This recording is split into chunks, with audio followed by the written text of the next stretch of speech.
विघ्नं कुरुमे देव सर्व कार्येषु सर्वदा.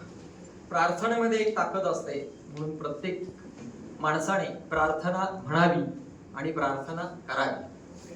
असो, आज मला इथे बोलवलं तर मी आपल्या कॉलेजचे उपप्राचार्य यादव सर, त्यानंतर केंद्र प्रमुख कदम मॅडम, स्टेजवर बसलेले मान्यवर आणि माझ्या बंधूंनो आणि त्यांच्या भगिनींनो, असं मी म्हणणार नाहीये. मागच्या वेळेस एका व्याख्यानाला असंच म्हणलो, ते दोन जण आले ना माझ्याकडे, काय सर ह्या काय भगिनी आहेत का काय आमच्या, आज कुठं असतं वय. तेव्हापासून मी आपलं मित्रांनो आणि मैत्रिणी असंच म्हणतो.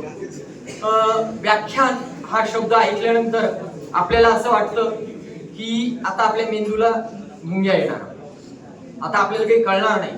हा जो काही माणूस आलेला आहे हा आपल्याला काहीतरी उपदेशाचे डोस देणार, काहीतरी अक्कल शिकवणार आणि आपण कसे गाढव आहोत हे तो सिद्ध करून दाखवणार. त्याला व्याख्यान म्हणतात.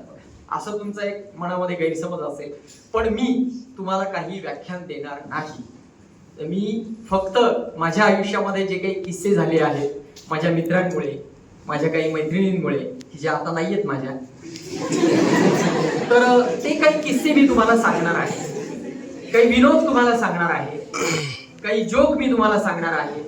काही तुम्ही व्हॉट्सअप युनिव्हर्सिटीमध्ये वाचले पण असतील, ते मी नाही सांगणार आहे. काही वेगळे जोक सांगणार आहे. फक्त सुरुवातीला एक विनंती आहे की प्रत्येकाने आपली जी ही तिसरी किडनी आहे ती बाजूला ठेवा, म्हणजे मग आपल्याला मी जे काही बोलतोय त्याचा आनंद घेता येईल. सुरुवातीला किस्से सांगूया आणि वेळ मिळाला किंवा वेळ उरला तर आपण व्याख्यान घेऊया. व्याख्यान छोटंच आहे माझं, पण किस्से जास्त आहे. तर आधी आपण किस्से ऐकूया. पुन्हा एकदा मी सगळ्यांचे आभार मानतो, तुमचे पण आभार मानतो, कारण तुम्हाला काही जणांना पकडून आणलेले मला माहिती आहे. कारण दोन जण बाहेर बोलत होते, दोन पोरं, बघ ना त्यांनी आणलं राहायचं, जाऊन दे आता, ते मार्क आहे ना त्यांच्याकडे प्रॅक्टिकलचे, जाऊन बसावं लागेल, जाऊन दे, असं सुद्धा ऐकलं मी. काही जण बळजबरीने आलेले आहेत, काही जण स्वतःहून आलेले आहेत, काही जण आपले बघूया काय सांगते ते एवढंच कानावर पडेल असं म्हणजे धरून आणलेले आहेत काही जण. तर तुमचं सर्वांचं मी स्वागत करतो. या मी जे काही तुम्हाला सांगणार आहे, किस्से सांगणार, विनोद सांगणार, जोक सांगणार, गाणे म्हणणार, कविता सांगणार, तर त्याच्यामध्ये काही नावं आहेत, काही घटना आहेत, काही प्रसंग आहेत. त्या घटनेशी, त्या प्रसंगाशी, त्या नावाशी तुमचं जर काही साम्य आढळलं तर तो एक योगायोग समजायचा. असं सगळ्या चित्रपटाच्या आधी लिहिलेलं असतं बघा, बरोबर आहे. तर लगेच म्हणजे माझ्या व्याख्यानामध्ये काही विषय आला तर लगेच त्या मुलाला, त्या मुलीला तुम्ही चिडू नका, अशी माझी विनंती आहे. असो, काही किस्से सांगतो मी तुम्हाला. बघा, आपण जर आजूबाजूला आपण बघितलं तर खूप असं टेन्शन घेण्यासारखीच परिस्थिती बघा. म्हणजे आपण म्हणतो हसायला पाहिजे, अरे पण हसायचं कसं? ते काही गुदगुले करायचे की एकमेकांना, आणि हसायचं कसं? तर आजूबाजूला सगळं टेन्शनच आहे बघा. म्हणजे तुम्ही अगदी बालवाडीतला जर मुलगा बघितला ना, लहान मुलगा, त्याला सकाळी सकाळी त्याची आई काय करते, झोपेत उठवते आणि थेट बाथरूम मध्ये नेते, त्याला आंघोळ घालते, मग तो जागा होतो आणि मग तो शाळेत जातो. तसंच ती नवऱ्याच्या बद्दल पण काही जण करतात, तसंच त्याला उचलायचं, बाथरूम मध्ये जा बाबा ऑफिसला. म्हणजे हे टेन्शनच आहे ना, त्या मुलाला टेन्शन आहे, त्या नवऱ्याला टेन्शन आहे. म्हणजे बालवाडीतला मुलगा जरी आपण बघितला तरी त्याला पण टेन्शन आहे बघा. त्यानंतर बघा, मुलं चौथीला जातात, तर चौथीला काहीतरी स्कॉलरशिप वगैरे काहीतरी असतं बघा. त्याला असं त्या पालकाला वाटतो, याला आता आधी डॉक्टर करू, मग इंजिनियर करू, मग बीसीएस करू, मग सगळे कोर्स त्या एकाच पोराला करायचे असतात. तो त्या पोराला पण टेन्शन असतं, चौथीच्या मुलाला. नंतर बघा, 10वीला जर मुलं मुली गेले तर ते वेगळंच टेन्शन असतं 10वीच्या मुलांचं. सगळे जण येऊन कुणी येतं आणि टपली मारून जातं, 10वीला आहे ना तू अभ्यास कर, 10वीला आहे ना तू अभ्यास कर. कुणी येतं. मी माझा किस्सा सांगतो. मी 10वीला असताना मी कटिंग करायला गेलो तर तो मला कटिंग वाला काय म्हणतो, अरे तू 10वीला आहे ना, कटिंग कशाला करतो काय? काका कटिंग करा. ते परीक्षेपर्यंत माझी केस अशी होती, कोणाच्या पारंब्यासारखे, मग काय असा पेपर लिहू काय? कुणी येऊन टपली मारून जातो. 10वीच्या मुलांना पण टेन्शन असतं. त्यानंतर तुम्हाला सांगतो, कॉलेजच्या मुलांना तर काय टेन्शन असतं काय सांगू. ती आज आली नाही याचं टेन्शन नाही आली, चला ती टेन्शन. बरं कॉलेजमध्ये बघा, कॉलेजच्या मुलांना टेन्शन, कॉलेजमधून आपण बाहेर पडलो ना आपल्याला एक डिग्री मिळते बघा, ती पदवी, ती काही जण त्याची पुंगळी करतात, हे सगळीकडे फिरत असतात, त्यांना ते टेन्शन, या पुंगळीचं काय करायचं, नोकरी नाही. काही जण पदवी घेतात, कॉलेज झालं, पदवी मिळाली, डिग्री मिळाली, नोकरी मिळत नाही, त्याचं टेन्शन. बरं काही जण हुशार असतात बरं का, त्यांना काय होतं, त्यांना डिग्री मिळते, त्यांना नोकरी मिळते, पण त्यांना छोकरी मिळत नाही, त्याचं टेन्शन. बरं काहींना डिग्री मिळते, नोकरी मिळते, छोकरी मिळते, त्या दोघांना छोकरी होत नाही, याचं टेन्शन. अरे म्हणजे सगळ्यांना टेन्शनच आहे की. बरं घरामध्ये बघा तुम्ही, आपल्या वयस्कर माणसं असतात, आजी, टेन्शन. म्हणजे बघा ना, लहानपासून तर मोठ्यांपर्यंत सगळ्यांना टेन्शन आहे, असं कुणीच माणूस नाही की ज्याला टेन्शन. आता हे टेन्शन काही आपण बळजबरीने घेतो का, दुकानात जाऊन आणतो का, नाही, ते टेन्शन आपोआप येतं ना. आणि आजूबाजूला टेन्शन घेण्यासाठीच परिस्थिती आहे. आपण जर गाडी घेतली तर त्याचा आपल्याला टॅक्स भरावा लागतो, घर घेतलं तर घराचाही आपल्याला टॅक्स भरावा लागतो, तुम्ही जर नोकरी करत असाल तर नोकरीचाही टॅक्स भरावा लागतो, काही व्यवसाय करत असाल तर व्यवसायाचा सुद्धा टॅक्स भरावा लागतो. म्हणजे सरकारने सगळीकडे टॅक्स टॅक्स टॅक्स लावून ठेवलेला आहे बघा. म्हणजे मी तुम्हाला सांगतो, फक्त सरकारने हसण्यावर टॅक्स लावलेला नाहीये. आणि जर समजा या हुशार धूर्त सरकारला कळलं हे लोक जरा जास्त हसताय का, याच्यावर टॅक्स लावायला पाहिजे, चांगला इन्कम होईल, तर ते लोक टॅक्स लावू शकतात हसण्यावर. मग अशा वेळेस आपल्याला काय होईल माहितीये का, मैत्रिणींनी किती मोठा विनोद केला तरी तिला सांगावं लागेल, माझं रिचार्ज संपलंय ग, मी उद्या हसते तुझ्या या विनोदावर. मग उद्या रिचार्ज करायचं आणि मग हसायचं. मग माझं काय म्हणणं आहे की जोपर्यंत सरकार हसण्यावर टॅक्स लावत नाही तोपर्यंत आपण हसून घ्यायला पाहिजे. हसणं ही अतिशय सुंदर व्यायाम आहे. हसण्यामुळे आपल्या चेहऱ्याचे स्नायू त्यांना व्यायाम होतो आणि आपल्या शरीरामध्ये असलेलं कॉर्टिसॉल नावाचं हार्मोन ते ताण कमी करतं. आपल्या शरीरामध्ये वेगवेगळे हार्मोन्स असतात, तर कॉर्टिसॉल आपण हसल्यामुळं आपलं कॉर्टिसॉल हार्मोन हे पाझरलं जातं, त्यामुळे आपण हसायला पाहिजे. एंडोर्फिन म्हणून एक हार्मोन आहे बघा, एंडोर्फिन म्हणून, तर ते सुद्धा ते हार्मोन आपण हसल्यामुळे सिक्रीट होतं आणि ते आपलं वेदना कमी करतं. लक्षात घ्या. तर वैज्ञानिक दृष्टिकोनातनं सुद्धा हे सिद्ध झालेलं आहे की हास्योपचार ही एक उपचार पद्धत आहे. तरी तुम्हाला सांगतो, हसणं फुकट आहे, हसण्यावर टॅक्स नाही, तरी काही लोक अजिबात हसत नाही. म्हणजे काहींचे चेहरे मी तुम्हाला सांगतो एकदम भिम्मा असतात, चेहऱ्यावर कडक इस्त्री फिरवल्यासारखं.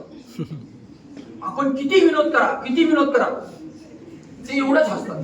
म्हणजे ओठांचा फक्त धनुष्यबाण करतात. आपण जे फोटोला असं स्माइल करतो ना, किंवा सेल्फी काढताना असं करतो काहीतरी करतात बघा, ते डोळे असे कर तसे कर, इकडे बघ तिकडे बघ. आहे माझ्याकडे काही संग्रह त्या फोटोचा, मी तुम्हाला नंतर दाखवेन. बऱ्याच मुलींचे फोटो मी असे गोळा करून ठेवलेले आहेत, कॉलेजचं फोल्डर आहे ते, तुम्ही नंतर भेटले तर मी तुम्हाला सांगेल त्या ऍक्शन काय काय असतात. तर काही लोक अजिबात हसत नाही, त्यांचा चेहरा एकदम असा गंभीर असतो बघा, एकदम गंभीर. किती मोठा विनोद करा, आपण ख्या ख्या करून हसतो, खो खो हसतो, आणि ते लोक एकदम गंभीर. असं वाटतं की याला 2-3 दिवस प्रथमिने झाला नाही काय, बद्धकोष्ठता, कॉन्स्टिपेशन किंवा मुळव्याध झालं काय, असा चेहरा एकदम गंभीर. किती मोठा विनोद करा ते एकदम गंभीर असतात. काही जणांचा चेहरा आपण किती विनोद करा एरंडल पिल्यासारखा असतो. आणि मी हसतोय, तू काय करतोय, बरं मी विनोद केलाय, त्याला ते काही कळत नाही, त्याचा चेहरा एकदम एरंडेल पिल्यासारखा. काहींचे चेहरे तर काही विचारूच नका, त्यांच्या शेजारी बसल्यानंतर असं वाटतं अरे हा आहे का गेला, एकदम भिम्म पुतळ्यासारखा. काहींचे चेहरे तर काही विचारूच नका, त्यांच्या शेजारी बसल्यावर असं वाटतं की हा अंत्ययात्रेला आल्यात काय, असं डोक्याला हात लावून बसतो. कधी उचलायचं मुळ आले तो सगळे नातेवाईक, हे सगळं टेन्शन त्याच्या डोक्यात, अजिबात हसत नाही. तुम्हाला सांगतो, हे जे न हसणारे लोक आहेत ना, न हसणाऱ्या लोकांकडे बघून आमचा एक मित्र म्हणतो, आमचा मित्र मधू म्हणतो, तुझ्या पाहुणी मुखचंद्रमाला, तुझ्या पाहुणी मुखचंद्रमाला सटकुनी जुलाब झाला.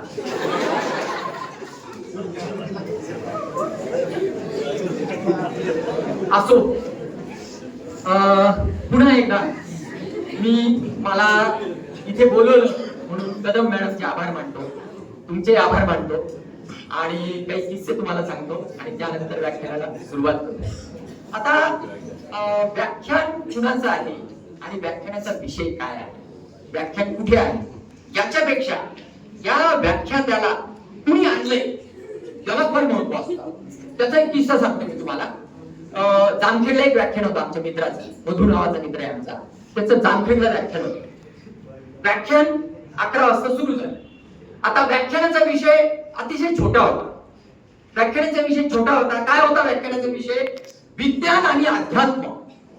विज्ञान आणि अध्यात्म याच्या तौलनिक सहसंबंधातून समाधीकडे जाताना योगयुक्त किंवा भ्रष्टाचार मुक्त भारत कसा होईल याचा चिकित्सक अभ्यास करून महाविद्यालयीन मुला मुलींचा व्यक्तिमत्व विकास घडवून आणणे ही काळाची गरज.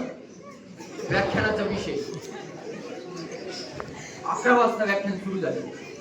11 वाजता व्याख्यान सुरू झालं, 12 वाजले, 12:30 वाजले, 1 वाजला, व्याख्यान थांबायला तयार नाही.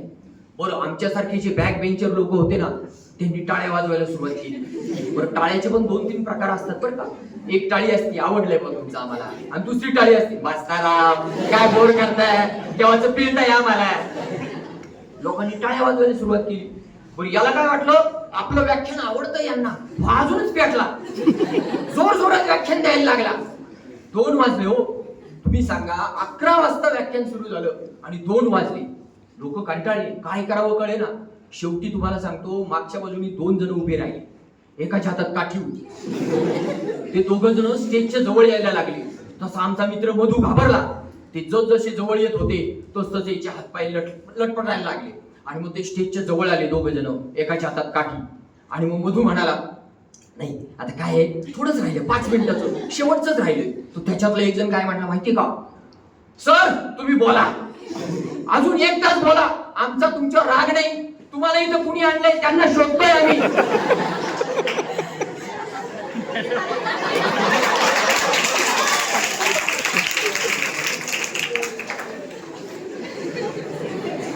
पण तुम्हाला खरं सांगतो, पाण्यात मासा झोप घेई कैसा, जावे त्याच्या वंशात तेव्हा कळे. पाण्यात मासा झोप घेई कैसा, जावे त्याच्या वंशात तेव्हा कळे. प्रत्येक काम केल्याशिवाय आपल्याला कळत नाही ते किती अवघड असतं. कारण हा एवढा सगळा कार्यक्रम अरेंज करायचा म्हणजे फार मोठं बाळांपण असतं. सगळ्यात सुरुवातीला बघा, तुम्ही त्या व्याख्यात्याला फोन करावा लागतो.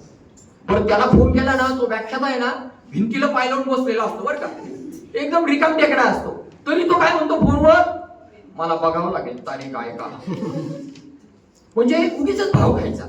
बरं, इकडून तिकडून त्याची तारीख मिळवायची बरं का. तारीख मिळवली की मग ती तारीख फिक्स करायची. बरं, ती तारीख घेऊन प्राचार्यांकडे गेलं ना, प्राचार्य काय म्हणतात, नको नको नको, 16 तारीख नका घेऊ, हळदी कुंकू आहे त्या दिवशी. म्हणजे त्या प्राचार्यांना त्या बायकांचं हळदी कुंकाच पडले, व्याख्यानाचं काय म्हणजे अडचणी बघा ना. बर, इकडून तिकडून ती तारीख फिक्स होती बरं का. तारीख फिक्स झाली की मग तो दिवस, त्या दिवशी ती सगळी हॉलची तयारी करायची. त्या हॉलमध्ये तो माईक आणायचा. एका ठिकाणी मी गेलो होतो व्याख्यानाला, ते माईक तो बंदच होता. माईक मी वाजवतोय. त्या केंद्र प्रमुखांनी म्हणलं, माईक बंद आहे. नाही, ते आम्ही फोटोसाठी ठेवलंय, युनिव्हर्सिटीला दाखवावं लागतं ना माईक वाटा. काही ठिकाणी टेबल असतो, पण त्या टेबलवर काही टेबल क्लॉथच नसतो. एका ठिकाणी व्याख्यानाला गेलो होतो, त्या टेबलवर बेडशीट टाकलेलं. बरं, ते बेडशीट ते कोणत्या तरी बाईनी आणलेलं होतं, आणि त्या बेडशीटवर हे असे नकाशे ना, बहुतेक त्या बाईला लहान पोरगा असावं. तयारी अहो, असे किस्से आहेत. मी तुम्हाला ते अजून एक किस्सा सांगतो.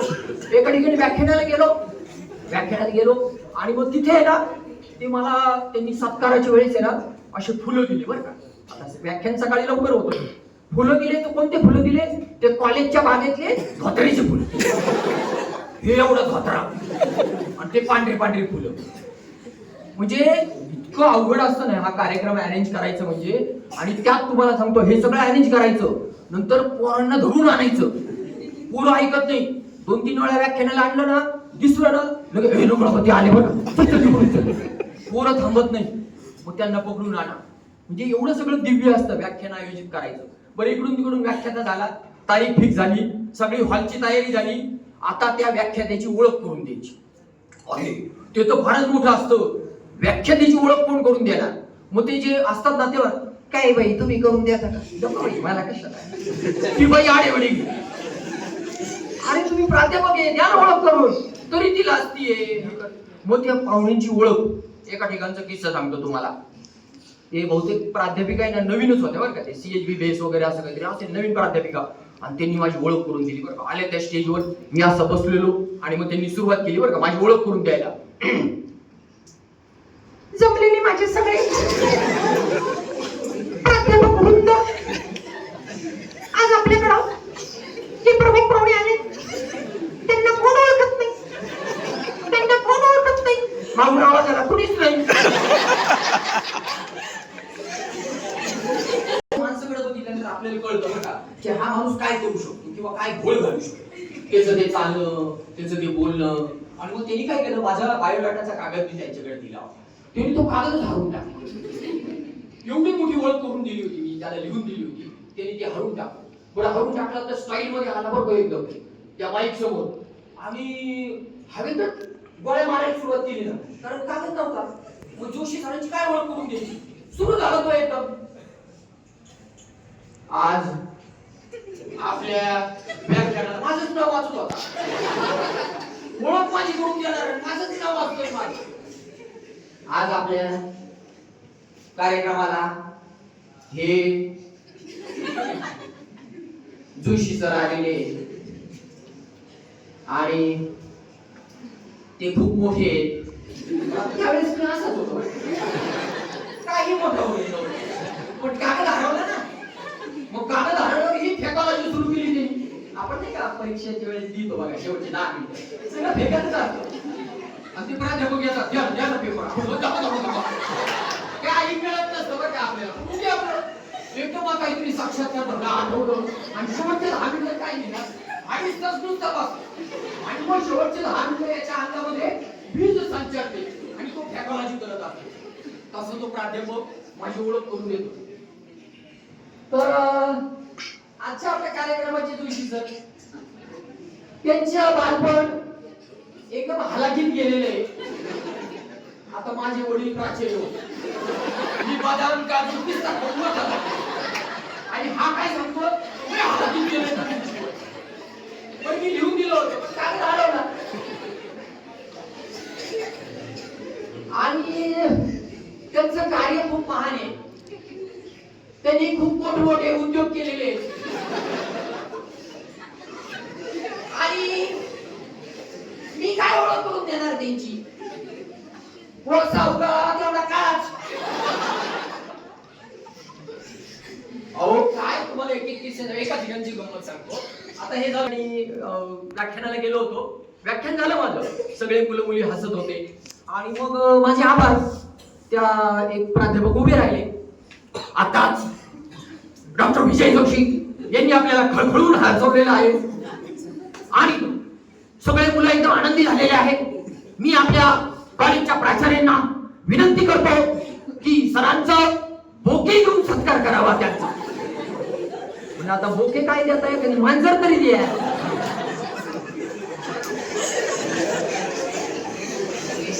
म्हणजे आभार प्रदर्शनामध्ये पण बोलत असतो. एका ठिकाणी गेलो होतो कार्यक्रमाला, तो किस्सा सांगतो, नंतर व्याख्यानाला सुरुवात करू आपण. तर तिथे गेलो, माझा सत्कार केला बरं का. सत्कार केला, मला मस्त पैकी शाल बी घातली बरं का. त्यांनी शाल घातली. ती शाल एकदम म्हणजे अशी गुलाबी शाल होती बरं का. तिची शेवटी माणूस आडवा झाल्यावर मी ती शाल घेऊन घरी गेलो ना, बायको ही ओरडली, ओ काही कळतं का, ती शाल घेऊन अंगणात झोपू नका, लोक तिरडी बांधतील. कुठेही जाता माड्यावरची शाल आणली होय. म्हणलं अगं जाऊ दे, घालू एखाद्याच्या माड्यावर. काही काही विनोद होता तो, काही विनोद होतात. म्हणजे एका ठिकाणचा किस्सा सांगतो तुम्हाला की आता काय झालं, हे बुके बिके देत नाहीत. आता आहे ना पुस्तक द्यायची पद्धत नाही बरं का, नवीन. म्हणजे युनिव्हर्सिटीने सांगितलेले पुस्तक द्या, कुणी आलं तर. ते बुके बिके काही देऊ नका, मी ते वाया जातं म्हणे, फुलं दिलं. आणि तुम्हाला आमच्या एका ठिकाणचा किस्सा, मागच्या महिन्यातला किस्सा सांगतो. मागच्या महिन्यामध्ये मी एका व्याख्यानाला गेलो, तिथं मला असं पुस्तक दिलं. घरी गेलो, ते पुस्तक उघडलं आणि त्याच्यावरती लिहिलं होतं 40 नंतरचे काम जीवन. अहो बरं झालं बायको घरी नव्हती, मी पटकन लपून ठेवलं ती. अरे काय देताय तुम्ही, कळलं पाहिजे ना. काय विनोद करतात हो, काही विनोद करतात. एका ठिकाणचा किस्सा सांगतो. एका कॉलेजमध्ये गेलो, त्यांनी मला एक प्रेझेंट दिलं, असा मोठा बॉक्स दिला. पण तो बॉक्स म्हणजे काय होता, घरी गेल्याशी आपल्याला उघडून बघता येत नाही. खूप इच्छा होती काय दिले, पण उघडता येत नाही ना, मॅनर्स, बरोबर आहे की. मग मी काय केलं, तो बॉक्स आहे ना, तो बॉक्स घेतला आणि घरी गेलो. बरं आता तुम्हाला सांगतो, त्या बॉक्स मध्ये चांगले प्राचार्य म्हणत होते बरं का त्यांना, की आपण त्यांना काय करू, चांगलं पुस्तक देऊ म्हणे. तर ते एक प्राध्यापक, नाही माझ्या मुलीचं लग्न झालंय म्हणे, खूप प्रेझेंट आले घरी, म्हणून त्यांनी त्याच्यातलं एक प्रेझेंट मला दिलं बरं का. हा मोठा बॉक्स होता.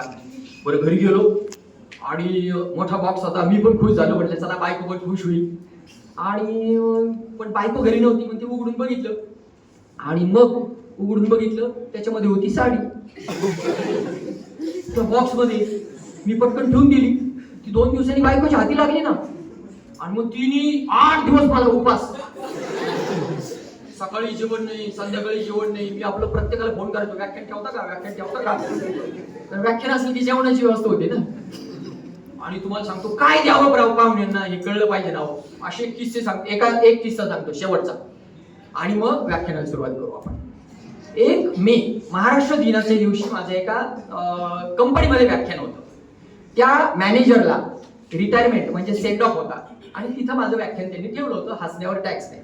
त्या कंपनीचं म्हणणं होतं की कामगार लोक असतात, कार्यक्रम झाल्यानंतर त्यांना काहीतरी रिफ्रेशमेंट पाहिजे, थोडं हसतील म्हणे. आणि मग तो कार्यक्रम सुरू झाला.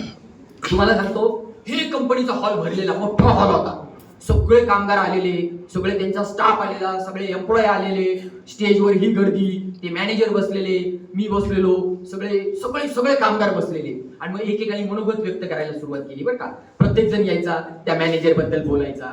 आता कसं होतं माहितीये का, एखादा जर रिटायर होणार असेल तर त्याच्याबद्दल चांगलंच बोलावं लागतं. असं थोडंच म्हणू शकतो आपण, लय त्रास दिले या माणसाने मला, असं थोडंच बोलू शकतो आपण. तोंडावर काय ना, कोण बोलावंच लागतं. मनात बरी झाली बॅग गेली एकदाची, कारण तो गेल्याशिवाय मला प्रमोशन नसतं ना बोलणारा. तो मग सगळेजण मनोगत बरं का, त्या मॅनेजरला असं छान छान छान छान बोलत होते. आणि त्याच्यामध्ये ना एक महिला कर्मचारी होती बरं का, ती मागे बसलेली होती अशी, आणि तिचं मनोगत होतं. आता बरं तिचं काय होतं की ती रजेवर होती, मॅटर्निटी लिव्हवर होती, तरी पण ती कार्यक्रमाला आली होती. म्हणजे बघा, मॅनेजर खरंच चांगलं काम करत असावे असं असावं.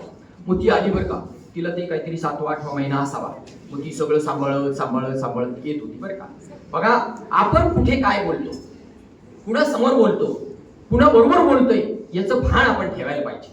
ती बाई आली मनोगत व्यक्त करायला, आणि मग तिने तिच्या भाषणाला सुरुवात केली. शेजारी मॅनेजर बसलेले होते, ती बरोबर त्यांच्या शेजारीच येऊन उभी राहिली, कारण माईक तिथेच होता, शेजारीच मॅनेजर होते. आणि तिने तिचं भाषण सुरू केलं. अच्छा, या कार्यक्रमाला आलेले सगळे कर्मचारी, आज आपले मॅनेजर साहेबांना निरोप समारंभ आहे. आणि ती रडायलाच लागली. हवंय बस, ती रडायला लागली म्हणून तो मॅनेजरही रडायला लागला. पण लोकांना शंका, यांचं काही अंडरग्राऊंड कनेक्शन आहे का.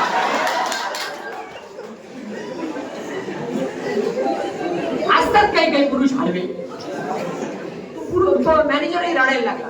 मग तिने पुढचं वाक्य म्हटलं बरं का, मॅनेजर साहेबांबरोबर काम करताना खूप मज्जा होती. बघा, शब्द आपण कसे म्हणतो, याच्याबरोबर काम करताना मजा आली, पण याच्याबरोबर काम करताना मज्जा आली असं म्हणल्यानंतर संशय येतो ना. मग प्रेक्षकांना पण वाटलं आता हे अंडरग्राऊंड कनेक्शन बरोबर आहे. आणि मग पुढचं वाक्य ती म्हणली बरं का. पुढचं वाक्य ऐका. ती गर्भवती महिला मनोगत व्यक्त करती, शेजारी ते मॅनेजर बसलेले, आणि ती म्हणती, आणि तुम्हाला खरंच सांगते, मनापासून सांगते, यांच्या बरोबर काम करताना दिवस कधी गेले कळलंच नाही.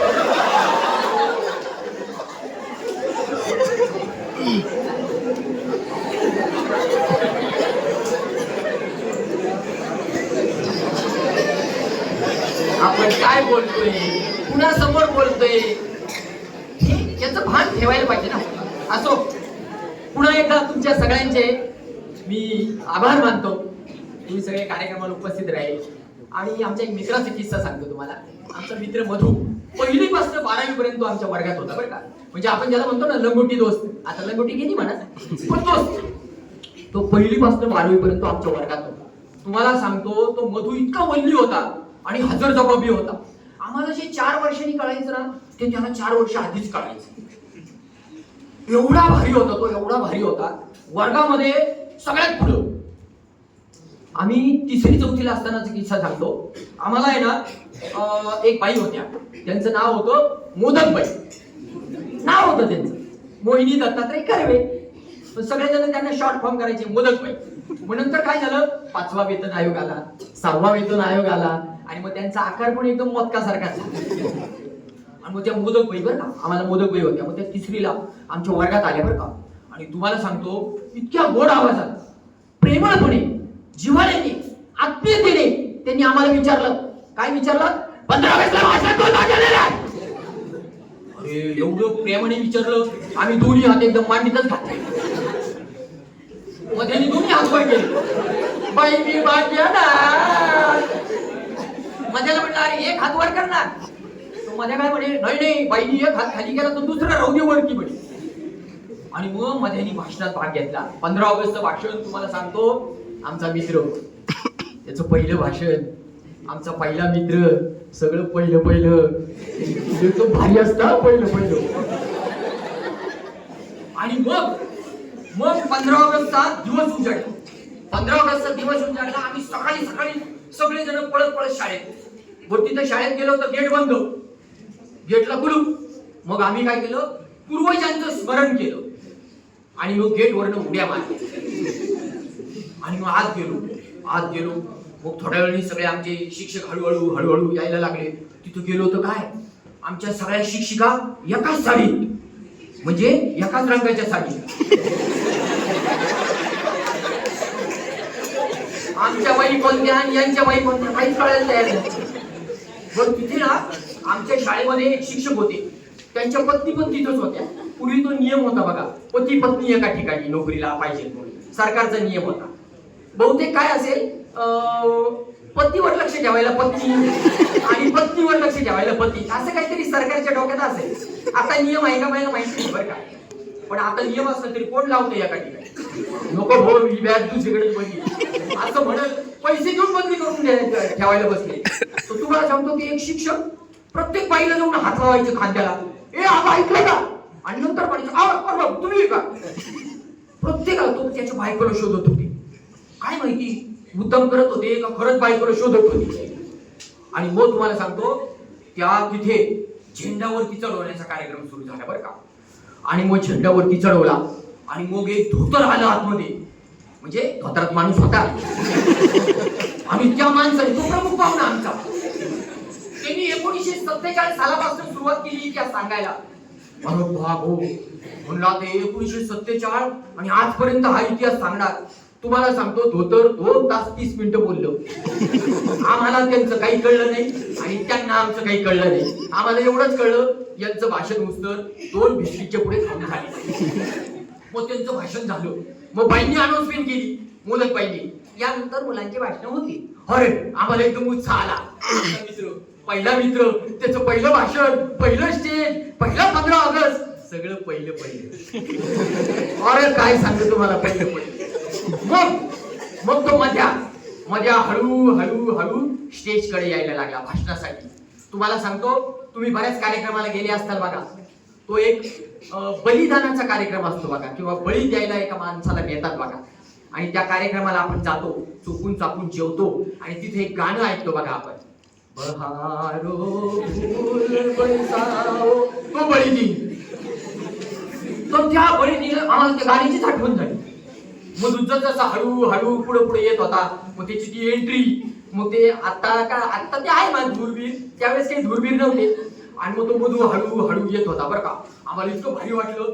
आमचं मधू, त्याची एंट्री, त्याचं पहिलं भाषण, पहिला माईक, पहिलं स्टेज, पहिलं माईक, पहिलं 15 ऑगस्ट. मग आम्ही पण हळूच गाणं म्हणलो बरं का. वसंता फूल उधळा माझा मित्र येतोय, माझा मित्र येतोय. आणि मग तो हळू स्टेजवर आला. पहिलं भाषण त्याचं, पण त्याला काही माहित नाही ना. तो गेला आणि त्याने गप्प माईकच तोंडात घातला. पहिली वेळ काही माहित नसतं पहिल्या वेळा, त्यामुळे तुम्ही ना पहिल्या वेळेस म्हणून तरी सल्ला घ्या. मी आहे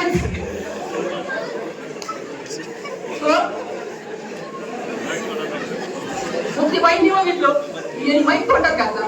मग माईक घडून आणले आणि मग त्याला मागे ठेवलं आणि मग त्यांना डोळ्यांनी मोठे मोठे सांगितलं, आता मन भाषण. माझ्या भाषणाला उभा राहिला. अध्यक्ष महादेव आणि गुरुचा वर्ग आणि माझ्या मित्र-मैत्रिणींनी मी तुम्हाला झेंड्याबद्दल 2 शब्द, 2 नाही 35 शब्द सांगणार आहे. ते तुम्ही शांतचित्तेने ऐका. ही नम्र विनंती. बरोबर आहे ना बाई? बाई उभ्या होत्या विंगेमध्ये. एकदम भाई त्याचं भाषण चालू होतं. अचानक काय झालं माहितीये का? त्याला समोर त्याचे वडील दिसले. थोडं उशीर आले होते. वडील दिसले त्याला फार आनंद झाला. आता 4थी पर्यंत कसं होतं माहितीये का? आपले आई वडील समोर दिसले ना आपल्याला खूप आनंद होतो. आता एक कॉलेजमध्ये जर आपल्याला वडील दिसले तर आपण म्हणून म्हातार कशाला? मग त्या मधुला त्याचे वडील समोर दिसले. बरं का? समोर दिसल्यानंतर त्याचं भाषण एकदम चांगलं चाललं होतं. एकदम रंगात आला होता तो आणि त्याचं भाषण चालू असताना त्याला वडील दिसले. झेंड्यामध्ये 3 रंग असतात. वरती केशरी रंग असतो. बरोबर आहे ना बाई? केशरी रंग आहे त्यागाचं प्रतीक आहे. बरोबर आहे ना बाई? आणि पप्पा त्यांनी त्याच्या बायकांना फ्लाईट देऊन टाकला. मग त्याचा फ्लाईट बघून इकडे उभे असलेले मुलं बाई त्यांनी डोळ्यांनीच त्या मधून फ्लाईट दिला. एवढे मोठे डोळे केले बटाटे एवढे. आणि मग मधुकडे म्हटलं अहो एवढे मोठे डोळे एवढा एवढा कोण बांधला. आणि मग त्याची गाडी सटकली हो. आणि मग त्यांनी पुढचं भाषण म्हणलं. त्याच्यामध्ये 3 रंग असतात. ते वरती केशरी रंग असतो. त्यागाच्या प्रतीकेमध्ये बांधला रंग असतो. ते शांततेचं प्रतीक आहे. खाली हिरवा रंग असतो. ते समृद्धीचं प्रतीक आहे. मध्ये एक चक्र असतो आणि त्याला 24 आले असतात. बरोबर आहे ना बाई? एवढं करून मी माझं भाषण सांगतो आणि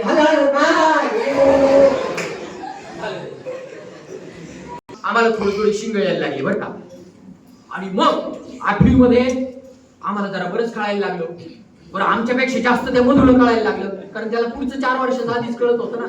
तर आम्हाला 8वीला एक सर होते बरं का. त्यांचं नाव होतं ब आंधळे. आम्हाला फार आश्चर्य वाटलं ह्या आंधळे काय बघणार हो. त्यांचं आडनाव होतं ब घनश्याम आंधळे. ते एक दिवशी वर्गात आले आणि आम्हाला म्हणले बरं ते बोलतायत दम देत आहेत का काय करतात काहीच कळायचं नाही. काय बोलते रे नाटकात कोण भाग घेणार का बे? बरं नाटकात भाग घ्यायचं म्हणलं आम्ही सगळ्यांचे हात खाली मध्येचे दोन्ही हात वर. मध्ये म्हणलं अरे 2 हात. अरे येड्यानं आम्ही 8वीला होतं. मग आमची भाषा पण बदलली होती. अरे येड्यानं हात वरती करा. मी तो पायरी वरती करा. नाटकात भाग घ्या म्हणे. अरे भारी असतं.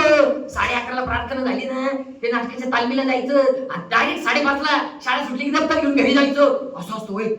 आम्ही पण हात वर केले दोन्ही पण. आणि मग आम्ही नाटकात भाग घेतला. मागचे जेवढे बॅक बेंचर होते ना आमचे तेवढे सगळ्यांनी भाग घेतला. आणि मग नाटकाची तालीम सुरू झाली. तुम्हाला सांगतो काय एक किस्से होते ते तालमीचे. रोज आम्ही त्या मेन हॉलला जायचो आणि आमचं ते नाटक त्याचं नाव होतं गड आला पण सिंह गेला. रोज ते आमच्या आंधळे सर तालीम घ्यायची आमची प्रॅक्टिस. आणि त्यांना एक असिस्टंट दिग्दर्शक होते. त्यांचं नाव होतं थिगळेबाई. आम्ही 8 दिवस त्यांच्या शहराकडे बघायचो. थिगळ कुठे येईल नंतर कळलं हिचं आडनाव थिगळे. आणि मग काय व्हायचं माहिती का आम्ही वाक्य घ्यायचो आणि वाक्य घेतल्यानंतर ते आंधळे सर काय करायचं माहिती का त्या थिगळेबाईकडे बघायचे. नीट घे ना बे. आम्ही परत बिंबीच्या देठापासून ओरडायचो वाक्य घ्यायचो आणि ते त्यांच्याकडे बघून नाही अरे नीट घे ना बे इथे सांगायचं. आम्हाला प्रश्न पडला मायला नाटक आम्ही करून दाखवतोय चेहऱ्यावर एक्सप्रेशन आम्ही देतोय आणि हा माणूस तिच्याकडे काय बघतोय. पण मध्ये हुशार होता. मध्ये काय म्हणला अरे येड्यानं आपल्या सगळ्यांचं बहुपात्री नाटक घे आणि त्यांचं दोघांचं द्विपात्री नाटक घे. हा मुलांचे प्रेम प्रकरण शिक्षकांचे एवढे काही लक्षात येत नाही हो. पण शिक्षकांचे प्रेम प्रकरण मुलांना लगेच लक्षात येतात. बघा काही मी नाव पण सांगितले सर लोकांचे मॅडमचे एकमेकांचे. मग तुम्हाला सांगतो आमच्या नाटकाचा दिवस उजाडला आणि मग सकाळी आम्ही शाळेत हे आनंद आम्हाला ते नाटकाचे तिथं ते स्टेज होतं बांधलेलं सगळं ओपन सगळं गाव गोळा झालेलं. तिथं मागं 2-4 कुत्रे पण होते. कुणी म्हणायला नको कुत्र पण नव्हतं. बिचारे तेही आले होते.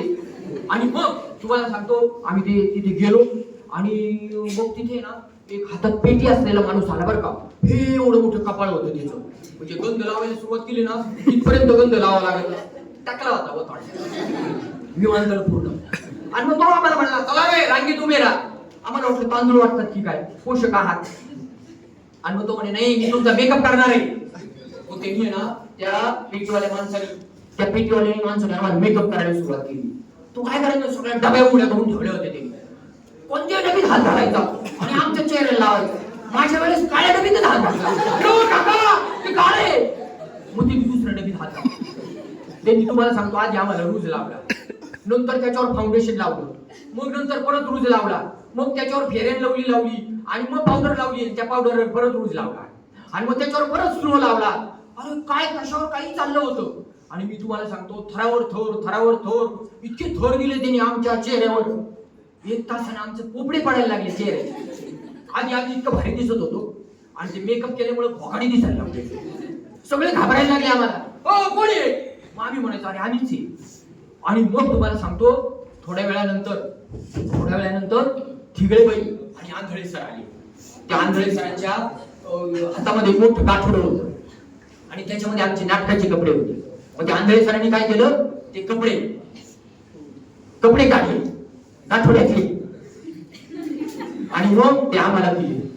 हे रे राजा तुझा अंगरखा, हे रे प्रधाना तुझी पगडी, हे रे शिपुर्ड्या तुझा लेंगा. असं करत त्यांनी सगळ्यांना कपडे वाटले बरं का. बरं कपडे वाटले. तुम्हाला सांगतो ते कपडे ना काही जणांना एकदम घट्ट झाले, बरं काही ना ते एकदम ढुळे झाले. असं वाटायचं आजोबाची चेटी आणली.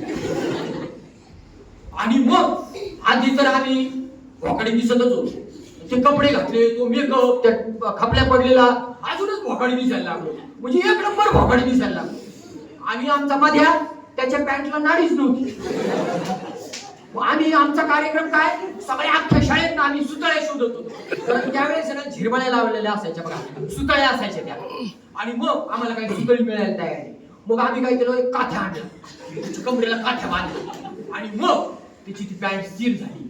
आणि तुम्हाला सांगतो तो मेकअप, ती कपडे, त्या पगड्या आणि आम्ही अशी दिसत होतो. माझ्या म्हणला चला आपण पैसे कमवू. म्हणलं म्हणजे रस्त्याच्या कडेला बसू म्हणे आणि गाणं म्हणू, पंढरीचा पांडुरंग पावना तुम्हाला या करून पैसा द्याव नाटकाला.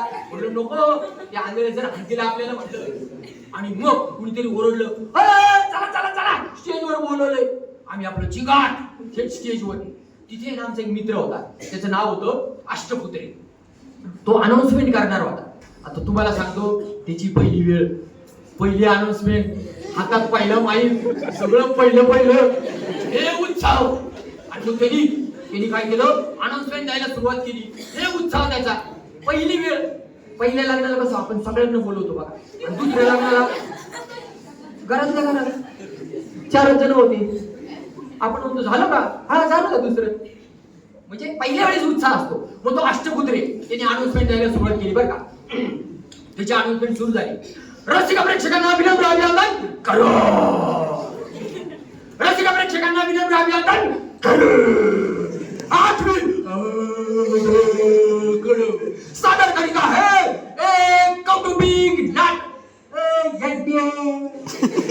अरे गड आला पण सीए गेलाय काय कौटुंबिक नाटक आहे काय कौटुंबिक नाटक नाहीये. उत्साह पहिली वेळ तो लगेच परत करतो 15 वेळा अनाउन्समेंट दिली पहिली वेळ. आणि मग मात्र तो चिडला बरं का. मग तो चिडल्यानंतर काय म्हणला, आता शेवटची अनाउन्समेंट दिली ना, काही बोलायचं नाही तर माहिती काय डोक्यात इकडे पण दम दिलं दोन्ही विंगेमध्ये. आणि मग त्यांनी शेवटची अनाउन्समेंट केली बरं का. रसिक प्रेक्षकांना विनम्र अभिवादन करो. 8वी सादर करीत आहे सिंह आला पण घोड गेला. त्याने आमचं नाटकच बदलून टाकलं. ती अनाउन्समेंट झाल्यानंतर माझी एंट्री होती. मी महाराज होतो. मला त्या सिंहासनावर बसायचं होतं. म्हणजे त्या खुर्चीवर कुणीतरी मला असा धक्का दिला असा. त्यावेळेस पण मी असाच होतो. आणि गप्पन मी स्टेजवर गेलो ना या धक्क्यांनी.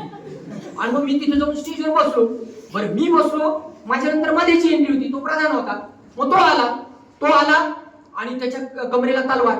ती तलवार न्यायाने निघत नव्हती आणि तो मला येऊन म्हणतोय, विजा त्या आंधळ्याने मला तुमची तलवार दिली. माहीत चालू गाव गोळा झालेलं आणि हा काय म्हणतोय, आंधळ्याने तुमची तलवार. आंधळी तू बा. मी म्हणलं अरे बाबा तुझ्या पाया पडतो माझ्या, वाक्य घे, नाटक पुढे गेलं पाहिजे. ठीक आहे तुझ्यासाठी घेतो. आंधळ्याने तुमची तलवार आणि म्हणलं वाक्य घे बाबा. मग त्यांनी वाक्य सुरू केलं बरं, महाराज भात झाला. अरे भात नाही इथे घात आहे. तुमची तलवार तुमची आंधळ निघत मी म्हणलं अरे पाया पडतो तुमचे वाक्य घे, नाटक पुढे गेलं पाहिजे. तुझ्यासाठी घेतो. महाराज घात झाला, गडावर पेढा पडला. आता पेढ्याचं काय आहे बघील, पेढा नाही पेढा. मागळी तुमची वाक्य घ्या. अरे नको घेऊ, मी तुला चांगली तलवार देतो, वाक्य घे. मग त्यांनी शेवटचं वाक्य घेतलं, महाराज घात झाला, पडळगडावर वेढा पडला. निघली तलवार. सगळ्या स्टेजवर बोंबलं सुटलं. तुम्हाला सांगतो त्याच्यानंतर आंधळीसाठी शपथ घेतली, मी या मुलांचं कधीच नाटक बसवणार नाही आणि परत त्यांनी कधीच नाटकाचा विषयच नाही घेतला. मग 8वीत आम्ही 10वीत गेलो. 10वीचे तर काय गंमतच. 10वीत गेल्यानंतर हे सगळे आम्हाला टाकल्या मारायला सुरुवात. काय करतो 10वीला आहे तू, अरे कुठं बघतोय 10वीला आहे ना, अरे नीट बस 10वीला आहे ना, अरे काय पाय बसले नीट बस 10वीला आहे. काही बोलायचो काही बोलायचे. आम्हाला असं वाटलं आणि सगळेजण सांगतात म्हणजे 10-20 वर्ष खरंच महत्वाचं असेल. मग आम्ही पण सिरियस झालो बरं का. आम्ही एकदम सिरियस झालो, मन लावून फेब्रुवारी एंडला अभ्यासाला सुरुवात केली सिरियसली. आणि मग तुम्हाला सांगतो एके दिवशी ना त्या मुख्याध्यापकांनी मला निरोप दिला, बोलवलंय म्हणून. तुम्हाला सांगतो त्या काळात ते मुख्याध्यापक एकदम कडक आणि मला बोलवलं. माझ्या मनामध्ये पाल चुकचुकली, त्याच्यानंतर सरडा पण चुकचुकला आणि मग मी त्यांच्या समोर जाऊन उभा राहिलो. मुख्याध्यापक मी काही बोलण्याच्या आधीच एखादी AK-47 घ्यावी आणि गोळ्या घालाव्यात ना, ते आपण सलमान खान सनी देओल वगैरे बघतो ना, ते एवढेच बंदूक घेतात अशी, त्यांना छोटी चालत आणि मग ते अशी गोळ्या मारतात ना, तसं त्या मुख्याध्यापकांनी सुरू केलं ना शब्दांच्या गोळ्या माझ्या अंगावर. आणि मग ते म्हणाले मला, सिंचा जोश ही पत्राची काय भानगड आहे. मी आपलं नेहमीसारखं सर समोर आल्यावर अचानक प्रश्न आल्यावर एकदम श्रद्धांजलीला उभं राहतात तसं खाली मान घालून उभं राहिलो आणि म्हणलं, सर मला काही माहिती नाही हो सर. वेळ घेऊन पेडगावला जातोय सर. अरे मी तुला अब्राहम लिंकननी मुख्याध्यापकास लिहिलेल्या पत्राबद्दल नाही विचारा, मी तुला अंधारे सरांनी तिकडे मैदान लिहिलेल्या पत्राबद्दल विचारतो. मी परत श्रद्धांजलीला. मग मनात नाही म्हणलं, अरे माझ्यानी काहीतरी घोळ घातलेलं दिसतोय. मी पटकन वेळ मारून नेली. आपण नाही का सरांच्या समोर वेळ मारून नेत, आत्या गेली एकच आत्या आपण 4-4 वेळा मारतो. आणि मग पटकन वेळ मारून नेली, मध्याला गाठलं. मध्याला म्हणलं, अरे मध्या पत्राची काय भानगड आहे रे. मग मध्या मला काय म्हणणार, काही नाही. काय झालं, आंधळे सर चालले होते म्हणे सरळ. त्यांच्या हातात एक पुस्तक होतं. त्या पुस्तकातून एक गुलाबी कागद खाली पाडला. ते काय होतं, तर थिगळेबाईंनी लिहिलेलं पत्र होतं. त्याच्या आम्ही झेरॉक्स आल्या ग तुकडीत वाटले. आता ग तुकडी राहिली. म्हणलो अरे बाबा वाटू नको म्हणलं ड तुकडी. असा हा मध्ये खूप बोलली, काय उद्योग करेल काय सांगता येत नाही. मग 10वीत आम्ही कॉलेजला गेलो. कॉलेजचे किस्से तर काय सांगू तुम्हाला, बापरे बापरे. 15 दिवस हेच कळणार कुठं बघायचं, त्याच्या पुढचे 15 दिवस कुठं बसायचं, त्याच्या पुढचे 15 दिवस कोणत्या वर्गात जायचं. बरं सुरुवातीला काय नुसतं इंट्रोडक्शन, कुणी मास्तर येते कुणी येते सर, काय नाव रे तुझं आणि कुठलचा रे तू आणि काय व्हायचंय तुला आणि किती मार्क पडले, हेच इंट्रोडक्शन आपलं. काय पहिले 15 दिवस आम्ही आपलं चान्स मारून घेतला, कोणत्या वर्गात जाऊन बसायचं 15 दिवस. मग मात्र शिक्षकांना जे ओळखीचे झाले की हा नाही BCS ला आहे, हा नाही हा BSc ला आहे. मग मात्र आम्ही आमचा वर्ग फिक्स केला आणि मग एका वर्गात बसायला लागलो. पण तुम्हाला सांगतो कॉलेजला मध्या सगळ्या स्पर्धेत भाग घ्यायचा बरं का. वक्तृत्व स्पर्धेत भाग घ्यायचा, तिथं पहिला नंबर मिळवायचा. कथाकथन स्पर्धेत भाग घ्यायचा, तिथं पहिला नंबर मिळवायचा. काव्यवाचन स्पर्धेत भाग घ्यायचा, तिथं सगळ्या स्पर्धेत पहिला नंबर. त्यामुळे काय झालं, कॉलेजमध्ये त्याची एकदम छाप आणि आमचं काहीच नाही ना. मग त्याला सिनियर मुलं मुली यायचे आणि त्याला अभिनंदन करायचे, त्याला शेखण करायच्या मुली. मग त्या मुली गेल्या की आम्ही त्याला शेखण करायचो. ही छाप त्याची कॉलेजमध्ये. पण तो त्याचा गैरफायदा घ्यायचा. कुणी आलं ना कोणाला टॉन्टिंग करायचा. एका दिवशी आम्ही असे कोर्च मध्ये उभे होतो आणि समोरून एक मुलगी आली बरं का. आता ती मुलगी जरा बारीक होती, म्हणजे महाराष्ट्र केसरी. मी लगेच माझ्याला म्हणलं, माझ्या तिला काही बोलू नको, तिच्या पायाची चप्पल बघ, तिची तब्येत बघ म्हणलं. तिने जर मला नुसतं फूक केलं मी कॉलेजच्या गेटवर जाईल म्हणलं, कारण त्यावेळेस मी असाच होतो. माझ्या कसला ऐकतोय वल्लीच तो. त्याने लगेच माझ्या खांद्यावर बिंद्यावर हात ठेवला बरं का, आणि लगेच काय डायलॉग म्हणला, विजा वाढतो चंद्र वाढतो कले कलेनी, विजा वाढतो किलो किलोनी. अरे म्हणलं चंद्र वाढतो कले कलेनी आणि विजा वाढतो किलो किलोनी, त्या पोरीला कळणार नाही का? बरं तो आहे ना फक्त मुलींना टॉन्ट मारायचा असं नाही बरं का, मुलांना पण टॉन्ट मारायचा. आमच्या कॉलेजमध्ये ना एक मुलगा चोरून गायछाप खायचा बरं का. एके दिवशी तो समोरून आला बरं का, समोरून आला, लगेच माझ्याने आपली स्टाईल घेतली, माझ्या खांद्यावर हात, आणि लगेच तो म्हणाला बरं का, घाबरू नकोस मर्दा, तुझ्या पाठीशी गायछाप जडता, लवकरच पडेल तुझ्या आयुष्यावर कॅन्सरचा पडदा. त्या दिवशीपासून मात्र त्या पोरांनी ना गायछाप खाणं सोडून दिलं. मग तुम्हाला सांगतो, आम्ही कॉलेजमध्ये कॅन्टीन मध्ये बसायचो. तो मध्याचे उद्योग सांगतो तुम्हाला, तो सगळ्यांना असे पत्र लिहून द्यायचा, चिठ्ठ्या.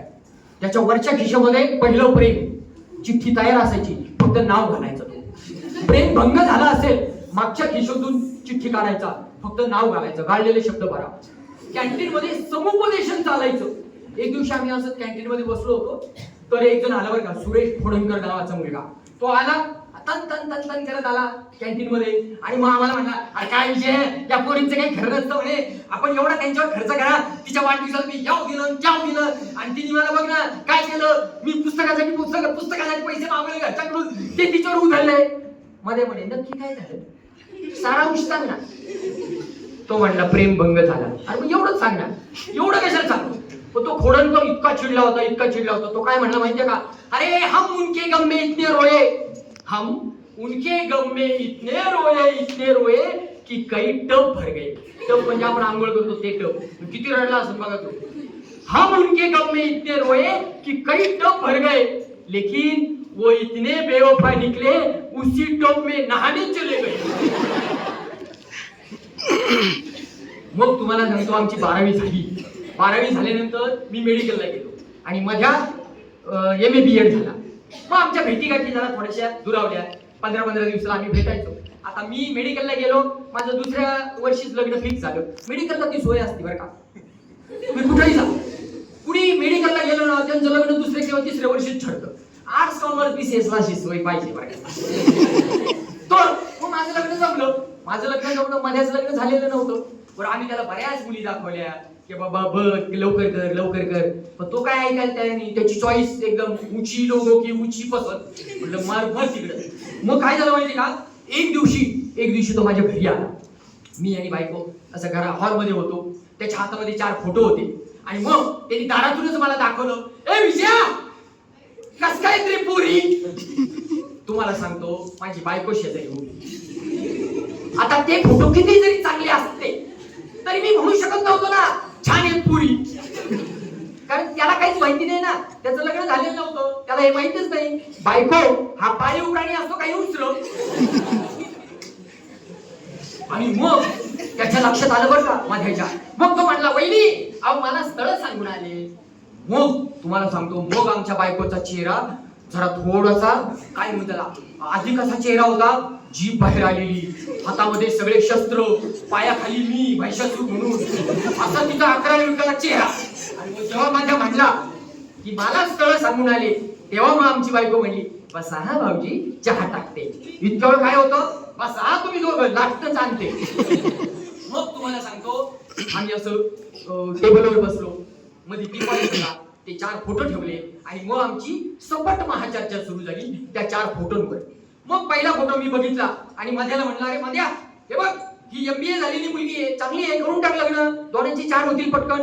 बघ म्हणलं, माझं लग्न होऊन किती दिवस झाले, तुझं अजून काहीच नाही, लोक संशयी बघायला लागले तुझ्याकडं, लग्न का होत नाही. मग मध्या काय म्हणला, नीट बघ ना. अरे फोटो नीट बघ, ती कुठं बघती कळतंय का, एक डोळा ह्याकडा आणखी जर किती आकडा. मग मी दुसरा फोटो दाखवला, म्हणलं अरे ही बघ BEd झालेली, म्हटलं तुझ्या क्षेत्रातली आहे, डबल इंजिन, ती पण नोकरी करेल, तू पण नोकरी करेल, BEd झालेली, तिला पसंत कर. मग तो मला काय म्हणतो, नीट बघ ना, नीट बघ. नीट बघ, तिकडून बघ, नाही इकडून बघ, नाही अरे पोटत मावती का बघ ना, 2 महिन्याचं किराणा मला एकाच महिन्यात लागत. माझं पण टाळकं सरकलं बरं का. मी म्हणलं काय प्रत्येक पोरीला तू नाव ठेवतो म्हणलं, तू पण माझ्या पुतळा लागून गेलाय म्हणलं. जगात 2च रंग असतात, एक काळा आणि एक गोरा.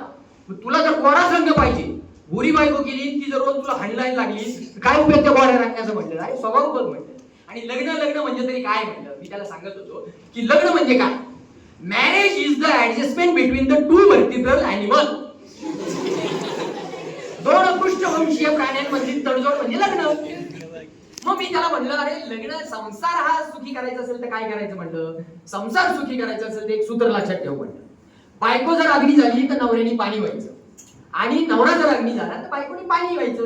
म्हणजे काय म्हणजे बघ म्हणलं की बायको जर म्हणली तुम्हाला काही कळत नाही, आपण म्हणायचं माझं चुकलं, आणि नंतर आपणच म्हणायचं माझंच चुकलं, आणि कंसात काय म्हणायचं फुल्या फुल्या फुल्या लग्न केलं, जग मारली आणि लग्न केलं. हे मनातल्या मनात पडलं, हे मोठे नको म्हणू. मग तो तन करत निघून गेला बरं का. तसंही पुरुषांना काही फार कळतच नाही बरं का. माझा किस्सा सांगतो. मला लहानपणी आई म्हणायची तुला काहीच कळत नाही. लहानपणी आई मला म्हणायची तुला काहीच कळत नाही. नंतर माझं लग्न झालं, मग बायको म्हणायला लागली तुम्हाला तर काहीच कळत नाही. पण नंतर मग मला मुलगी झाली, ती म्हणे बाबा तुम्हाला तो काहीच कळत नाही. म्हणजे आता मला प्रश्न पडला की मला नक्की कोणत्या वयात काय कळणार आहे बा. तर तुम्हाला सांगतो तो मागे निघून गेला तिथून तन करत बरं का. नंतर बरेच दिवस त्याचा फोनच नाही, मला निरोप नाही, काही नाही. पण एक दिवस त्याचा निरोप आला बरं का. मला म्हणे विचार तू आमच्या कॉलेजमध्ये ये. म्हणलं काय आहे. म्हणे तिथं कविता वाचन स्पर्धा आहे. म्हणलं कविता वाचनाचा माझा काय संबंध, मी डॉक्टर, आणि कविता नावाची मुलगी माझी काही ओळखीची नाही. म्हणलं कुणी मैत्री पण नाही म्हणे आमच्या प्राचार्यांनी सांगितलंय त्या स्पर्धेमधील ज्याला काहीच कळत नाही ना असे परीक्षक बोलवा, म्हणजे मग स्पर्धक काही विचारणार नाही. मग मी तुम्हाला सांगतो तिथे गेलो, त्या स्पर्धेला गेलो, आणि मग तुम्हाला सांगतो तिथे ना 2 प्रकारच्या कविता होत्या. एक म्हणजे प्रेमात पडलेल्या, आणि दुसऱ्या प्रेमभंग झालेल्या. तिसरी कविताच नाही. बापरे, हे माझ्या हृदयाचे 72 ठोके असायचे, ते एकदम 172 व्हायचे. कधी मध्येच 175, 150. ते नाव, कवितेचे नाव मी तुम्हाला कविता म्हणून नाही दाखवत, फक्त नावं सांगतो. पहिला एक स्पर्धक आला बरं का, टाकटूक करत आला. ती मुलगी सगळे बाहेरच बघायला लागली की कुणी घोडागाडी आली काय. मग तिच्या चपलेचा आवाज होता तो, टाकटूक. मग ती आली बरं का, आली आणि तिने ती पहिली कविता, त्या कवितेचं नाव बघा. याच्या स्पर्धेतली पहिली कविता मी सादर करते. त्या रात्री 12 वाजता. कवितेचं नाव. मी म्हणलो अरे इथं कशाला सांगते ते.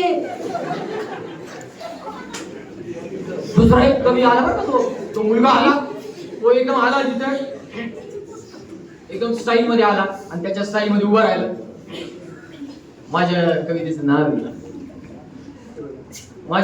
नाव आहे हल्या हल्या दुधू दे. कविता तुम्हाला सांगतो अशी 101 कविता. शेवटी ती सूत्रसंचयिका म्हणली आता आपण यानंतर शेवटची कविता घेणार आहे. शेवटची कविता म्हटल्यानंतर मागच्या बाजूला एक जण उठला बरं का. हे गुंड्या अशा उभ्या, म्हणजे सोडलेल्या गुंड्या त्याच्या उघड्या, हात पाया वर केलेल्या. बाई आपलं राहिलं ना. तो एवढा गुंड होता, तो नक्की कोणा तरी दादा भाऊ कोणा तरी असणार ना. ती बाई बापली बिचारी, हा या. मग तो आला बरं का, असा पाया वर करून. मी असं शेजारी बसलेलो परीक्षण करतोय, आणि तो आला आणि त्यांनी त्याची कविता सादर केली बरं का. प्रेमात पण मला वाटलं की प्रेक्षक इकडं सगळे इकडं बघायचं ना, तो माझ्याकडेच बघून एवढा चिडून माझ्याकडे बघायचा. मला असं वाटलं बहुतेक हा ज्या मुलीवर लाईन मारतो ना, त्या मुलीच्या वडिलांसारखा माझा चेहरा आहे. एवढा राग का बाबा त्याला. प्रेमात बरं तो काय करायचा, अंगावर यायचो माझ्या, प्रसरण पावायचा. मी असं आकुंचन पावायचो. हे आकुंचन प्रसरण चालू आमचं. आणि त्याची कविता प्रेमात आणि युद्धात. मग तो इतका दम द्यायचा मला, युद्धात असा शब्द म्हणला ना त्यांनी, बापरे मला एकदम भीती वाटली. प्रेमात आणि युद्धात. मला वाटलं आता उलटी करतो काय. प्रेमात आणि युद्धात सगळं माफ असतं. मी म्हणलो हो माफ असतं. प्रेमात आणि युद्धात सगळं माफ असतं. अरे युद्धात एकदाच मारावं लागतं, प्रेमात अनेकदा मारावं लागतं. म्हणलं हा मर मग त्याची ती कविता संपली बरं का. मग तो शेवटचा कवी आला, शेवटचा स्पर्धक आला आणि मग त्यांनी ती कविता म्हणली. बरं आधीचा स्पर्धक सगळ्या बुंड्या उघड्या, नंतरचा स्पर्धक वरचं बटन लावून दिलं. पाया आधीच्या एकदम वरती होत्या, याच्या अशा लोण गळत होत्या. बरं हा असा छाती पुढे काढून, हा असा वाकून तो आला बरं का. शेवटचा स्पर्धक आला आणि मग तो माझ्याकडे बघून, सर मी की नाही स्वप्नावर एक कविता म्हणणार या. सर स्वप्न म्हणजे स्वप्ना नावाची मुलगी नाही, स्वप्न म्हणजे रात्री पडत. अरे बाय झालं प्रास्ताविक मनातल्या मनात. मी म्हणलं अरे बाय झालं प्रास्ताविक म्हण एखादी कविता, मनातल्या मनात म्हणलो. मग तो एकदमच लंगलो, असा खाली वाकायचा, असा खाली वाकायचा, असं वाटायचं वाटी धरली तर वाटी पूर्ण भरून जाईल त्याच्या लाळे. आणि मग त्यांनी सुरू केली बरं का ती कविता, वात्रटिका. त्याची ती विनोदी कविता सुरू केली. सर स्वप्नात कुणीतरी मिठीत होतं. सर स्वप्नात कुणीतरी मिठीत होतं. तो असा फुलस्टॉप द्यायचा प्रत्येक, त्याची स्टाईलच होती. मग सर स्वप्नात कुणीतरी मिठीत होतं, जागा झाल्यावर कळलं ती उशी होती. सर आहे सर स्वप्नात कुणीतरी अत्तराणी आंघोळ घालत होतं. सर स्वप्नात कुणीतरी अत्तराणी आंघोळ घालत होतं. सर स्वप्नात कुणीतरी अत्तराणी आंघोळ घालत होतं, जागा झाल्यावर कळलं ते चिरंजीवांचं तीर्थ होतं. सर आहे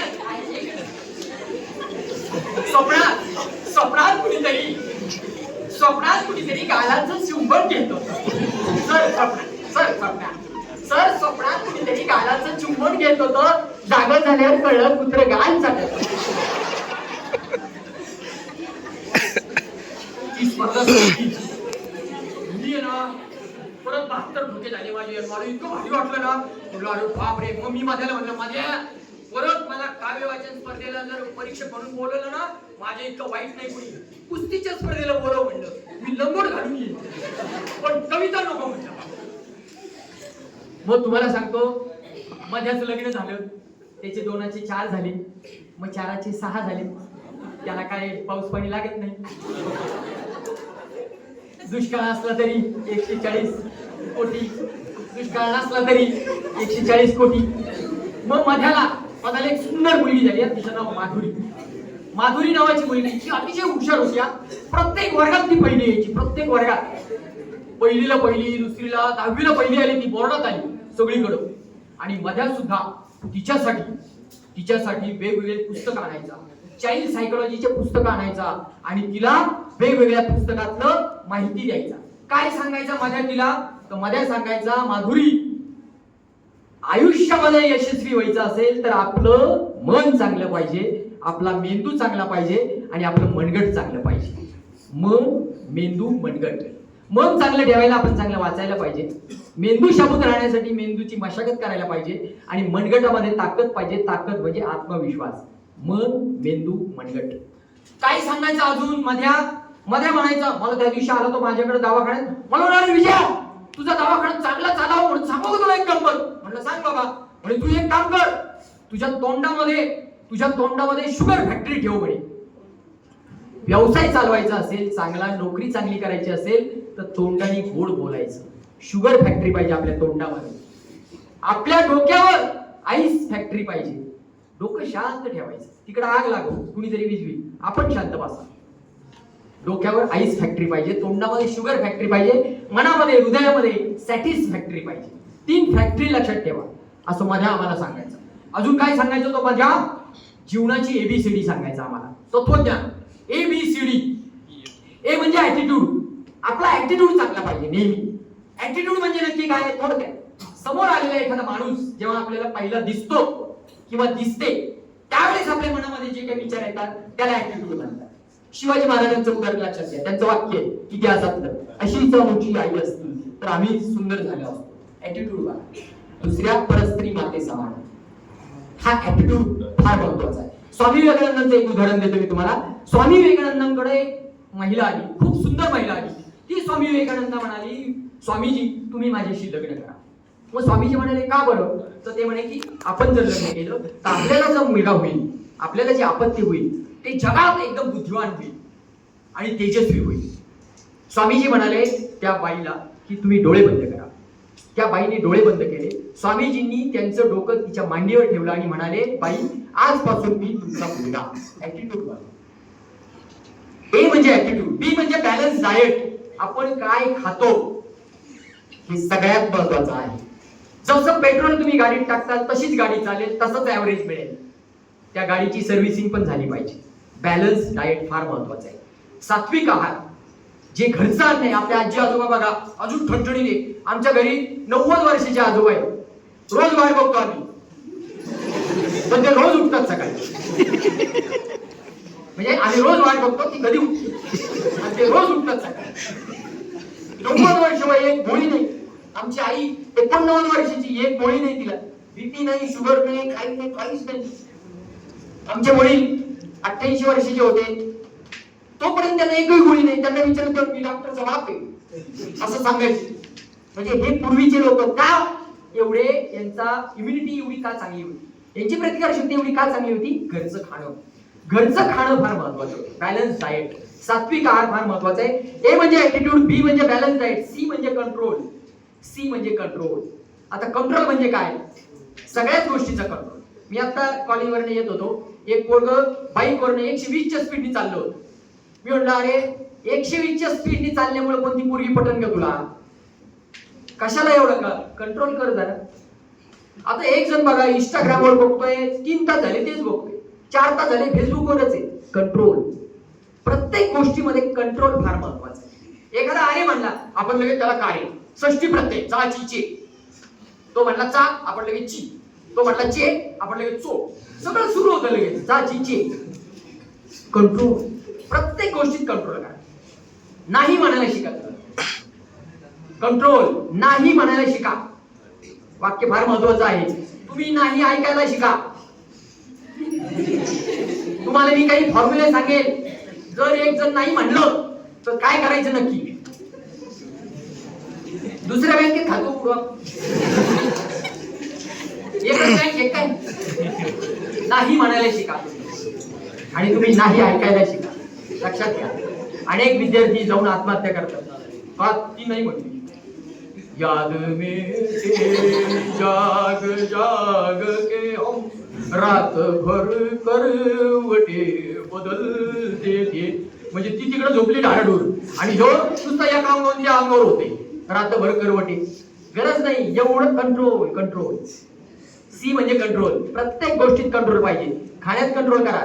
फुकटचं मटण कंट्रोल करा. फुकटचं चिकन कंट्रोल करा. पोट आपलं येईल, उद्या त्रास होईल. कंट्रोल. प्रत्येक गोष्टीत कंट्रोल फार महत्वाचा आहे. ए म्हणजे ऍटिट्यूड, बी म्हणजे बॅलन्स डाएट, सी म्हणजे कंट्रोल, डी म्हणजे ड्युटी. ड्युटी. आपली ड्युटी काय, कर्तव्य काय आपलं? माझं सकाळी काय कर्तव्य होतं? सकाळी उठणे, आवरणे, इथे लेक्चरला येणे, हे कर्तव्य होतं माझं. दुपारी काय कर्तव्य माझं? दवाखान्यात जाणे, तिथे पेशंट बघणे, दुपारचं कर्तव्य. संध्याकाळी बायकोनी सांगितले दळण आणा, कर्तव्य आहे. संसार आहे, कर्तव्य. वेळ बदलली, नातं बदललं की कर्तव्य बदलतं. आज तुम्ही कुणाच तरी मुलं आहात, मुलगी आहात कुणाच तरी, नंतर तुमचं नातं बदलतं, कर्तव्य बदलतं. कर्तव्य फार महत्वाचं आहे. आपण विद्यार्थी आहोत, आपलं कर्तव्य अभ्यास करणे, करिअर घडवणे आपलं. लक्षात घ्या. प्रेस्टीज, पॅकेज आणि प्रॉपर्टी, आपल्याला करिअर करणं फार महत्वाचं आहे. म्हणून ड्युटी आपली काय आहे? तुमच्यापैकी कोणत्या तरी आई वडिलांनी सांगितलं का, बाबू कॉलेजमध्ये जा आणि एकदम चांगली चिकणी पोरगी पटव बाबा तू. अरे कॉलेजमध्ये जा आणि अभ्यास कर, मोठा हो, एवढंच सांगितलं ना. मग हे कर्तव्य आपलं महत्वाचं आहे. आपण कोणत्या कर्तव्यासाठी इथं आलेलो आहे ते फार महत्वाचं आहे. मजा वेगळी, मैत्री वेगळी आणि त्याच्यात वाहवत जाणं वेगळं. मुलींशी मैत्री असावी, कारण मुलींसारखा चांगला सल्ला तुम्हाला कुणी एकही मुलगा देणार नाही. लक्षात ठेवा. एक चांगली मैत्रीण असावी, पण ती फक्त मैत्रीण असावी, सल्ला देणारी असावी. हे फार. एक मित्र असावा आयुष्यामध्ये, पण तो चांगला असावा. तुम्हाला कळतं कोण चांगला आणि कोण वाईट. नाही म्हणायला शिका, त्याला सुधरा. हे फार महत्वाचं आहे. डी म्हणजे कर्तव्य, duty. A B C D. तुम्हाला सांगतो तो माझ्या आम्हाला एवढं तत्वज्ञान सांगायचं, आमच्या आशात डोक्याला मुंग्या यायच्या. मग आम्ही त्याला म्हणायचंय माझ्या डोकं बोर करू राव, काहीतरी किस्सा सांग. मग माझ्याने एक किस्सा सांगितला बरं का. माझ्याने किस्सा सांगितला. त्याच्या शाळेमध्ये त्याच्या मुलीचं गॅदरिंग होतं. सगळे पालक आले होते आणि मग मध्या पण बसलेला होता, त्या बाई होत्या. आणि त्या बाईंनी म्हणला ना त्या बाई की ऐका पालकांनो, आपण की नाही गॅदरिंगला येरे रे पावसा या गाण्यावर नाच बसवणार आहोत. हे त्यांनी सांगितलं त्या बाईंनी. मागे आपले हुशार आमच्यासारखे बॅक बेंचर एक पालक उभा राहिला आणि तो म्हणला, अ बाई आता काय आहे? येरे रे पावसा किती जुनं गाणं आहे. त्याच्यानंतर शांताबाई आली, झिगाट आलं, झापूक झोपूक आलंय, काहीतरी उलट्या चालीचं घ्या ना. बाई हुशार पण का? शिक्षक लोक आपल्यापेक्षा हुशारच असतात राव, काही म्हणा. म्हणजे प्रत्येक वाचताना असतो ना, सगळे डाव नाही शिकवत आपल्याला, एक डाव त्याच्याकडेच ठेवतो. मग ती एक डाव भूताचा असतं, लक्षात ठेवा. म्हणजे शिक्षकांच्या नादी नाही लागायचं कधी, कारण ते हुशार असतात आपल्यापेक्षा. तो तशी नाही, बाई हुशार. बाई म्हणे, या इकडे, बोला इथे, आणि मला चाल लावून दाखवा त्या गाण्याला. मग त्या बाईने त्या बोलवलं त्या पालकाला. मग तो पालकही पेटलेला होता, कारण सगळ्यांनी कधी इज्जत जाईल. मग तो पुढे आला आणि मग तो म्हणाला की या मुलांचं आपण गॅदरिंग मध्ये ये रे रे पावसा या चालीवर नाच बसू म्हणे. आणि मग त्यांनी ते गाणं म्हणून दाखवलं बरं का. अरे येर पावसा आणि तुला देतो पैसा, आणि पैसा झाला गोटान पाऊस झाला मोठार, ग ग ग ग माझा राजा तुल माझा सरजा तुल. बाई लावण्या म्हणताय का? मला वरती विचारावं लागेल. वरती म्हणल्यावर सगळे वरती बघायला लागले. वरती म्हणजे कुठं? संस्थेकडं. आणि मग तुम्हाला सांगतो, बाईंनी त्याला शांत बसवलं. आता आपल्याकडे कसं असतं, आधी एक तर कुणी हात वर करत नाही, याकडे केला की मग लगेच मग दुसऱ्याने हात वर केला आणि मग तो आला आणि मग त्यांनी त्या गाण्याला चाल लावून दाखवली बरं का. बरं तो कसा होता? गळ्यात त्याच्या माळ होती, कानात काहीतरी रुद्राक्ष होते, गंध वगैरे लावलेलं. तो एकदम असा शास्त्रीय माणूस होता जुन्या काळातला. तो आला, त्यांनी त्या गाण्याला चाल लावली बरं का.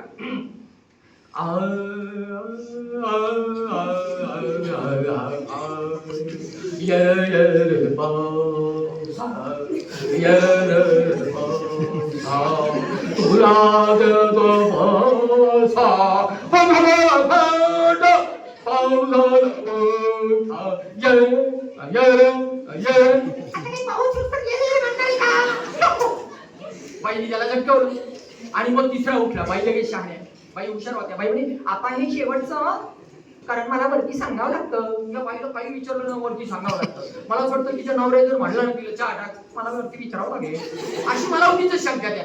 आणि मग ते तिसरा पालक उठले बरं का. तिसरे पालक उठले आणि मग तो आला आणि त्यांनी ते त्या गाण्याला चाल लावली बरं का.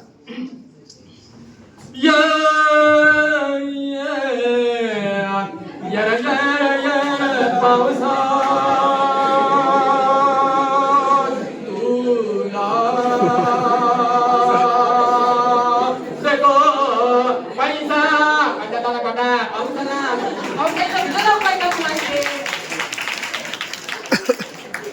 बाई कंटाळली हो. ती मीटिंगच संपून टाकली.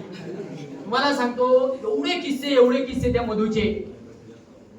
जाता जाता एवढंच सांगतो, हसा. जे बारीक लोक आहेत त्यांनी हसा आणि जाड व्हा. जे जाड लोक आहेत त्यांनी हसा आणि बारीक व्हा. फक्त हसताना कुणाच्याही दुःखावर हसू नका, कुणाच्या व्यंगावर हसू नका, कुणाच्या वेदनेवर हसू नका. हसा आणि निरोगी राहा. धन्यवाद. जय हिंद, जय भारत.